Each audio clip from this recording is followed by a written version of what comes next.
장영진 의원 보충 질문하여 주시기 바랍니다. 네, 우리 존경하는 이제 유명민 의원님이 우려스럽게 말씀하셨는데요.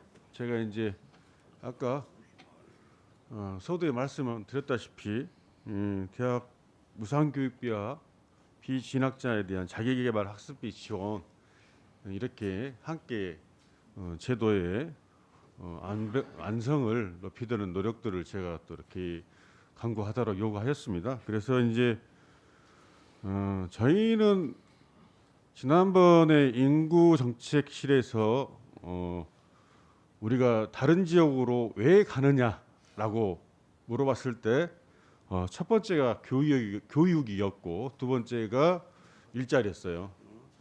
그 교육이 예를 들자면은 어떤 선도적인 교육이냐라고 했을 때 그런 선도적인 교육보다는 우리가 차별 없는 교육을 좀 원하고 있다라는 또 이런 지표도 그때 나와 있는 것 같습니다. 그래서 본 의원이 이제 이런 보편적 교육에 대해서 우리가 대학교까지 지원하자는 것은 현재도 우수한 학생에 대한 장학금, 그 다음에 특기적성에 대한 장학금, 그 다음에 차상위 계층, 소외 계층에 대한 장학금이 진행되고 있으며 그걸 감안하면 약 18% 정도가 지금 반값 등록금에 대한 혜택을 보고 있다고도 합니다. 그리고 실질적으로 각 대학교가 전체 실시하고 있는 반값 등록금에 대한 그 도표를 보면 약 50%가 반값 등록금을 지금 진행하고 있다고 합니다. 이런 면으로 봤을 때는 우리 군이 하천군처럼 선제적으로 반값 등록금에 대한 실현을 한다고 하면 우리가 더욱 명품 교육 그리고 차별 없는 교육, 보편 교육을 지향하는 시군으로 거듭나지 않을까 해서 제가 제안을 드린 것 같습니다. 그래서 아까 임현민 의원님께서 말씀하셨던 그런 우려도 잘 감안해 주시고 본 의원이 말씀드렸던 그 제안도 잘 살피셔서 그런 영역이 있으면 잘 감안해 주실 것을 부탁드리겠습니다. 이상입니다. 보충 질문하여 주시기 바랍니다. 네, 회장님 수고 많으십니다. 예. 이번 그 조직 개편할 때요, 예. 우리 노인 가정가를 명칭을 좀 바꿔야 할 것 같아요. 행복 가정가 이런 식으로 해가지고 노인 가정가라니까 좀 그렇잖아요. 그래서 이건 우리 노인 가정가가 노인 엄마만 보는 게 아니라 유아, 아니 청소년, 그 다음에 여성, 또 노인까지 걸고려니까 우리 행복한 가정을 지키는 의미에서 행복 가정가 이렇게 더 낫지 않을까 싶고요. 예, 건의하겠습니다. 제가 이런 말씀 드리는 것은 그만큼 노인 가정가가 우리 시가에 다 중요하지만 더 중요한 자리가 노인 가정가라는 걸 다시 한번 말씀드리기 위해서 제가 말씀드렸고요. 아까 이제 사장님께서 시범 운영하신다고 그랬어요. 예, 예. 그래서 우리가 이제 그 시범 운영을 통해서 장단점을 봐야 되는데요. 한번 띄워봐 주세요. 지금 영광군에요. 그 노인 급식을 지원해 주는 데가 두 군데가 있어요. 그 식단표 한번 봐볼까요? 식단표. 네네네. 이게 이제 홍농호 복지회관 경로당 식단표입니다. 예.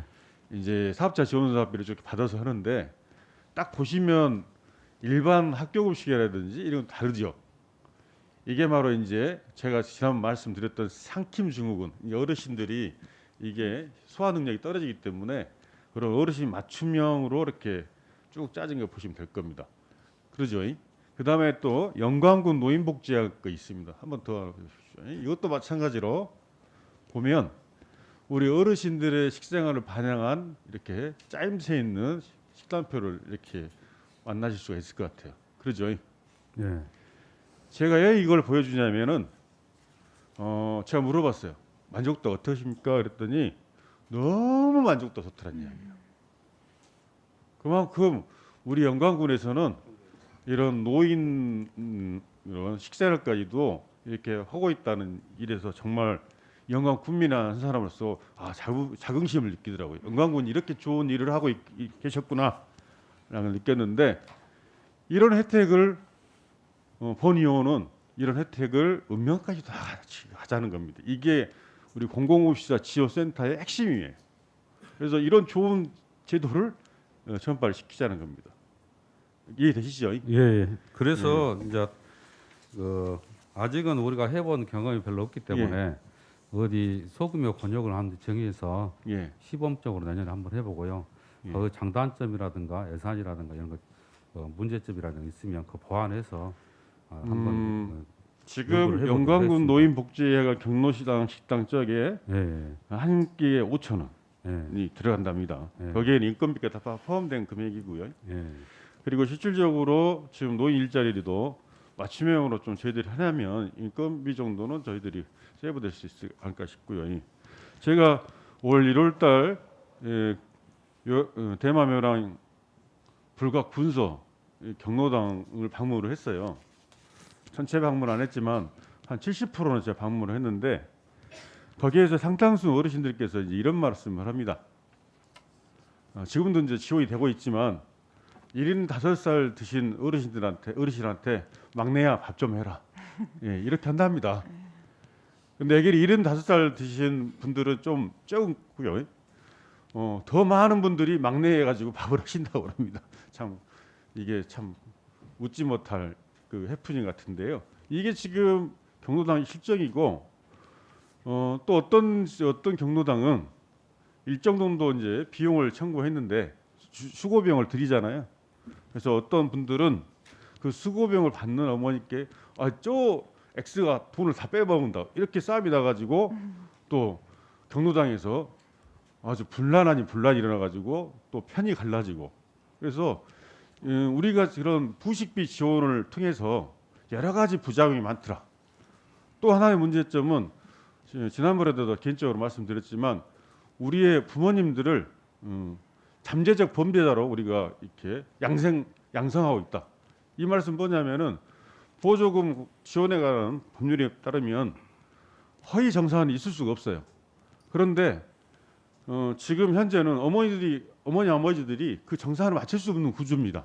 부식비 사용에 대해서 그러니까 뭐냐면은 우리가 어쩔 수 없는 그런 방식을 선택해가지고 정산을 하는데 이게 어떻게 보면은 보조금법 위반이지 않습니까? 그래서 그러한 제도적 불합리함과 그다음에 노령화, 그다음에 그런 지금 부식비 지원에 대한 여러 가지 그 불신들을 좀 해소하는 게 또 하나의 목적일 수가 있습니다. 그래서 이런 점들을 잘 좀 파악해 주셔가지고 우리 영광이 전국 최초로 우리가 어르신들을 공양하는 정말로 그런 효도 영광으로 거듭나는 계기가 됐으면 합니다. 예, 세세한 그런 부작용이라든가 제도 개선이라든가 이런 걸 포함해서 내년에는 그 시범으로 어디 권역을 정해서 한번 할 수 있도록 검토해 보겠습니다. 네, 이상 마치겠습니다. 질문하여 주시기 바랍니다. 장영진 의원입니다. 이거 보이십니까?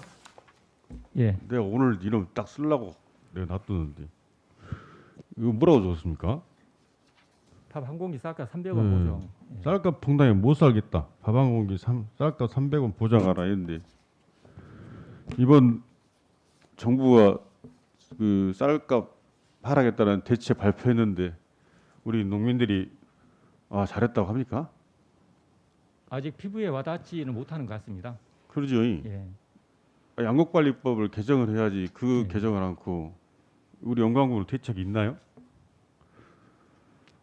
전에도 제가 한번 말씀드린 것 같습니다만 양곡관리법 개정 공청회 그때 장관님이랑 저도 같이 참석을 했었고 네. 저도 당연히 양곡관리법이 먼저 선제적으로 개정이 돼야 된다고 이렇게 저희가 건의를 했고요. 또 우리 영광군 의회에서도 그렇게 건의를 하고 그다음에 또 시장 격리에 대해서도 저희가 지속적으로 요구를 했는데 어쨌든 그 21년상 9곡 그다음에 신곡이 같이 이렇게 격리가 되게 어쨌든 정부에서 조치를 지금 취하고 있기 때문에 이제 그런 부분에서는 좀 일정 성과도 냈다고 판단됩니다. 제가 이제 왜 푸드플랜 계획에서 이 날아가고 이 피켓을 들었냐면요. 우리 영광군의 농사의 형식이 미작 중심으로 되기 때문에 여기에 대한 분산 정책을 어떻게 풀 것이냐 이게 푸드플랜의 핵심 내용이에요. 근데 우리 영광군은 물론 이제 우리 농업유통과가 열심히 하고 계십니다. 그렇지만 지난해 8대 때 이미 푸드플랜 계획이 짜졌는데도 불구하고 이게 추진이 안 되는 이유는 정말로 우리 농업 유통가가 인식의 전환을 맞아야 된다라는 생각입니다. 그래서 오늘 우리 농업 유통가장님하고 질의를 통해서 향후 대책 방안을 마련하는데 좀 공감대를 형성하면 좋겠습니다. 예, 잘 알겠습니다. 자, 내리고요. 참 농민들이 오늘 또 데모를 해가지고 가슴이 아픕니다. 자, 우리가 이제 푸드플랜 계획의 핵심은 제가 말씀드렸어요. 예, 우리가 지금 영광군 아직도 학교급식 조례로 그대로 남아 있는데 이미 타 지자체에서는 공공급식 조례로 전환됐죠. 공공급식 조례로 전환된 이유가 뭡니까? 아무래도 복합적으로 이제 먹거리 산업을 육성하려고 그렇게 한 것 같습니다. 물론 이제 그런 것도 있지만 정부가 공공급식 조례로 전환을 시킨 것은 이미 개방한 농정에서 국내산 농산물의 소비처를 공공급식에서 해결하지면 안 된다는 것들을 이미 파악하고 공공급식으로 국내산 농산물에 대한 확대 소비를 하기 위해서 공공급식 조례를 제정을 했습니다. 이에 따라서 지금 각 지자체에서는 우리 영광군이 푸드플랜 계획에 따른 먹거리 재단 이런 재단을 설립을 할 이유가 뭐냐면은 알고 계신가요? 왜 재단을 설립해야 되는가요? 아무래도 전문성 확보를 위해서 그렇게. 전문성 확보도 중요한데요. 핵심은 그겁니다. 경기도 농축수산물진흥원인가요? 거기에서 각 시군단이 공공부식으로 들어간 것들을 매입을 합니다. 그 매입을 하는 첫 번째 전제 조건이 뭐냐면은 재단을 설립한 지역에 우선권을 쥐어줍니다. 재단을 설립한 아까 말씀드린 것처럼 푸드플랜 계획에 따른 먹거리 재단 또는 청양처럼 그런 재단을 설립하는 데 인센티브를 줘서 그 지자체가 우선권으로 갑니다. 그렇기 때문에 이것이 경기도에서는 지금 하고 있지만 서울도 분명히 바뀔 겁니다.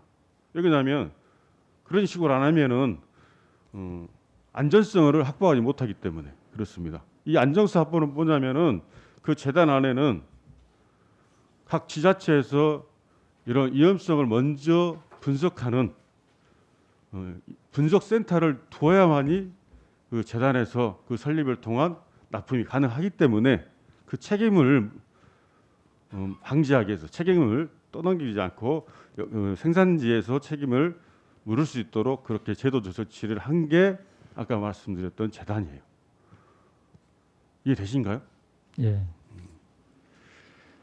자, 좀 빨리 날아가도록 하겠습니다. 10분 동안 하겠으니까요. 약속을 지켜야 되기 때문에 한번 열어보세요. PPT.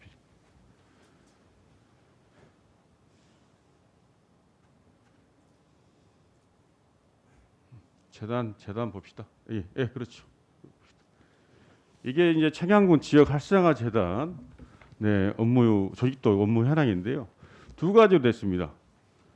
먹거리 통합 지원센터 하나하고 말공도 지원센터. 이거 뭐냐면은 먹거리는 이걸 가공 공급 이걸 하는 시설 먹거리 지원센터고 말공도 지원센터는 뭐냐면은 생산하고 소비를 할 수 있는 그리고 조직화할 수 있는 거 그리고 각종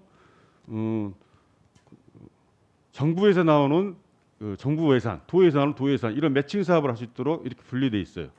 그래서 거기에 맞는 것들을 다 이게 포함됐는데 여기에 나와 있는 각 팀들이 각 실과하고 다 매칭돼 있어요. 그런데 이 어려운 일을 우리 농업유통과에서는 할 수가 없어요. 이런 어려운 일 할 수 없어요. 그래서 청양군 지역 활성화 재단은 어떻게 만들어졌냐면은 먼저 재단 구성을 원칙적으로 합의하고 이사장은 부군수입니다. 부군수가 맡는 거고 사무처장 그러니까 상임이사가 개방형 직으로 쉽게 말하면 헤드헌팅 그러니까 그런 전문가를 초빙을 해가지고 그 전문가가 이러한 조직들을 다 짭니다. 그래서 이 조직들을 짜면은 그러면 군에서는 어떻게 하느냐? 그 옆에 보면 기획운영실이 있습니다. 예산하고 인사 업무를 볼 수 있는 공무원 2명만 파견하고 나머지 모든 권한은 사무처장인 상임이사가 다 권한을 행사합니다. 이렇게 하지 않으면 될 수가 없어요. 군산시도 마찬가지예요. 군산시도 시장이 이사장이고 사무처장이 강력한 외부형 전문가를 영입을 해서 군산시도 먹거리 재단을 했습니다. 왜 제가 말씀드리냐면은 영광도 저런 청양군이 가장 모범적 사례인데요. 저는 지역 활성화 재단을 만들려면은 분명히 전문가를 우리가 쉽게 말하면 영입을 해야 됩니다. 그 전문가한테 전적인 권한을 줘서 그 권한을 가진 전문가가 이런 조직도도 만들고 어떻게 운영할 것인가를 다 만들어야 됩니다. 그렇지 않으면 우리는 한 발짝도 나갈 수 없습니다. 분명히 제가 말씀드립니다. 지금 푸드플랜 용역을 했지만 왜 여러분들이 못 오시냐면은 여러분들이 하려고 하니까 안 되는 거예요. 절대 그 생각을 버리시고 한번 다녀오십시오. 다녀오시고 그래서 거기에 대해서 정확한 파악을 하셔가지고 이후에 이런 활성화 재단을 만드는데 참고하시라는 이야기입니다. 그리고 이 먹거리 재단, 이 활성화 재단을 만들지 않으면은 우리 지역에서 생산되는 농축수산물을 이거 경기도 서울로 가는데 엄청나게 이제 힘들어집니다. 이거 아예 규제가 이제 딱 막히는 겁니다. 그래서 정말로 이걸 아는 것이 시작이라고 생각하시고 이번 오늘 군정질이 끝나면은 바로 우리 유대인 팀장도 열심히 하고 계시는데 우리 팀장님들하고 다시 한번 수기를 하셔가지고 계획을 충실하게 좀 짜시고 부탁드리겠습니다. 예, 잘 알겠습니다. 예. 장영진 의원 보충 질문하여 주시기 바랍니다. 장영진 의원입니다. 현재 그 가구센터 이용 현황은 어떻게 되나요? 저희가 가공센터 올해도 지금 가공 기초 교육하고 심화 교육을 총 60회에 걸쳐서 진행을 했습니다. 네. 거기에서 이제 가공 전문 인력 양성을 위한 초기 인원을 네. 40명 배출하고 네네. 저희가 농산물 가공을 위한 시제품 개발을 네. 지속적으로 추진하면서 네. 단호박 칩이랄지 그다음에 고구마 칩 거기 또 누룽지 모시를 활용한 제품군들을 약 30여 종 계속 시운전해서 제품화를 하고 있습니다. 제품화 했어요? 예. 지금 저희가 시식할 기회를 갖고 특히 이번 상사와 축제 기간에도 그 제품을 활용해서 전시하고 시식도 했고요. 다른 축제에도 기회가 있을 때 시식화를 하려고 준비 중에 있습니다. 예. 또 우리 교육센터에서 또 굳지 않는 떡 막 그렇게 했어요. 네, 예. 그것도 하고. 근데 실질적으로 그 가공센터를 해서 창업하신 분이 아까 묘랑에 네, 예. 매랑 이운한 참, 예. 네, 참 예, 계십니다. 그래서 비트? 준공식 네, 곧 비트? 앞두고 있습니다. 한 군데인가요? 올해는 한 군데고요. 네. 기존에는 백수에 예전에는 예, 네. 그 박영일 조혜 부부 예. 그 농장 내 그 가공 창업 시설을 해서 지금 운영 중에 있습니다. 그럼 지금까지 가공센터를 이용해 가지고 창업하신 농가들이 두 농가네? 아니요, 지금 한 6농가 아, 실질적으로 운영하고 있는데 6농가 여섯 농가. 됩니다. 예. 소득 지출이 막 된가요? 예, 그분들은 그 본인 규모에 맞는 경영으로 특히 그 SNS나 각종 네. 그 인터넷 네이버 스토어 등을 잘 활용하고 계신 분들이어서 판매나 그 택배 매출이 상당히 있습니다. 그분들이 이제 일자면은 그 쉽게 말하면 고민을 해서 가져와가지고 거기서 가공센터에서 계속 시험 운영을 해가지고 이제 창업을 하신 거죠. 네, 예. 제가 이제 이 말씀 드리냐면은 우리 이제 일반 식품 기업체가 우리 영광군은 얼마나 있나요? 식품 기업이요? 예. 제가 어, 직접적 통계는 안 내 보았는데 네. 관내에는 한 20개 정도 되지 않을까요? 유형이 그렇게 있다는 얘기죠. 네, 예. 근데 이제 그런 식품 기업들이 그 미래 먹거리를 위해서 R&D 기술 비용을 얼마 정도 들여야지 이게 산업이 유지되는 줄 아십니까?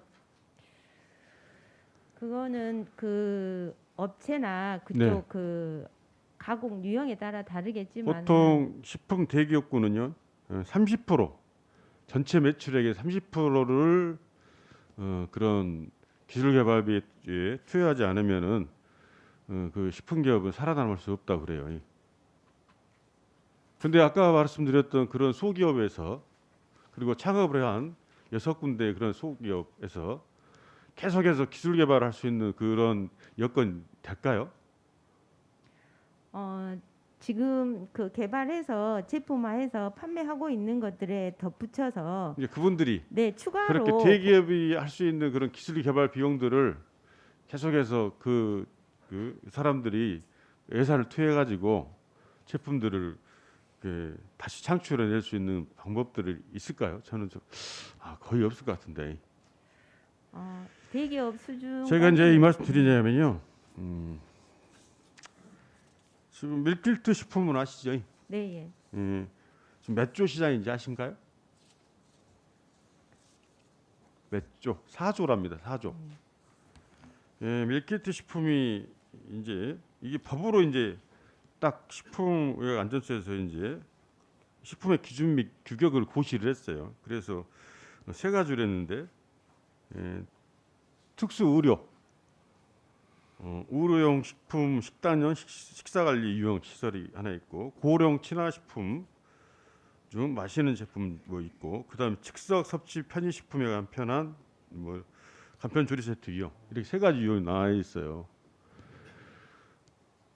지금 아까 존경하는 우리 김강은 의원님도 농업유통과를 통해서 쌀 많은 이야기를 해요.